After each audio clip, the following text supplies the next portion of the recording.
এবার চুরির ঘটনা ঘটল রাজ্যের মুখ্যমন্ত্রী ডাক্তার মানিক সাহার সরকারি বাংলোর ঠিক পেছনে। ঘটনাস্থল থেকে জানা গেছে পান্না সেন রহমান তার বাড়ির কাজ দিয়েছেন প্রমোটারদের কাছে, আর সেই জায়গায় বেশ কয়েক সপ্তাহ ধরে চলে আসছে চুরির ঘটনা। রবিবার ভোররাত থেকে উথু পেতে ছিল ওই স্থানীয় শ্রমিকরা। অন্যান্য দিনের নেই সকাল 5টায় আশেপাশের স্থানে প্রবেশ করে দুজন চোর। ঘটনা টের পেয়ে একজনকে হাতে নাতে ধরতে সক্ষম হয় শ্রমিকরা, এবং তাও মন্ত্রী সুশান্ত চৌধুরীর কোয়ার্টারের সামনে থেকে।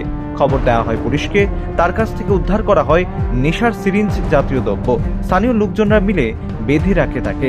ঘটনা অতিক্রম হওয়ার অনেক সময় পর ঘটনাস্থলে পৌঁছায় পশ্চিম থানা পুলিশ। মূলত আর কি মানে প্রত্যেকদিন তারা, আমি আজকে 5টার সময় উঠছি সকালে, উঠে চাই দিয়ে দেখতে রোডের বান্ডাল লিয়া যাইতে বলেছে, তুই দৌড়ে যায় ধরছি আর কি। প্রত্যেকদিন তার কাটা নেগা গুনা নেগা রড মনে হয় 180 পিস রড কাটতে রাখছিলাম সাদের মাল, সব রড লয়ে গেছে তারা।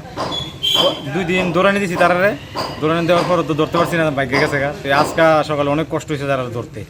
তো মনে হয় 3 বান্ডেল রড নিছে, গুনা 1 বান্ডেল, এবার আনসেজ রডের টুকরা আছিল 5 বস্তার মতন রডের টুকরা নাই, লয়ে গেছে সব। আজকে ধরছি, এবার ধরছি পুলিশ লয়ে গেছে। এই অপরদিকে সাংবাদিকদের মুখোমুখি হয়ে এসআই চিন্ময় ভৌমিক জানান, কিছুই পাওয়া যায়নি চোরদের কাছ থেকে। তার পাশাপাশি সাংবাদিকদের প্রশ্নের উত্তরে বলেন, চোরের উপদ্রব তেমন নেই, আর যতটুকু খবর পাওয়া যাচ্ছে তাদের উপর অ্যাকশন নেওয়া হচ্ছে। বলাইছে যে এমন একটা লোকের ডিটেন করে রাখছে যে সাসপিশিয়াসলি ঘুরতেছে সিএম রেসিডেন্সের বিহাইন্ডে। তো এস পার আমি ইয়ারএসকে ইনফর্ম করছি, ইয়ারএস 71 রে, তো ইয়ারএস 71 গিয়া তাই নিয়ে আইছে। কি পাওয়া গেছে তার কাছ থেকে? এমনি তো কিছু পাওয়া গেছে না, তাই যদি শুধু নিয়ে আইছে, লোকাল পাবলিকে ধরে রাখছে। বিগত অনেকদিন ধরে চুরির ইয়েটা অনেক বাড়ছে ওই এলাকাতে, ওই ব্যাপারে আপনাদের কাছে কোনো রিপোর্ট আছে? না, আমরা তো যেমন আমাদের কাছে তো এমন তো কোনো রিপোর্ট নেই যে বাড়তেছে। যেমন যেগুলি হইতেছে এগুলিতে স্ট্রিক্ট অ্যাকশন নেওয়া হইতেছে।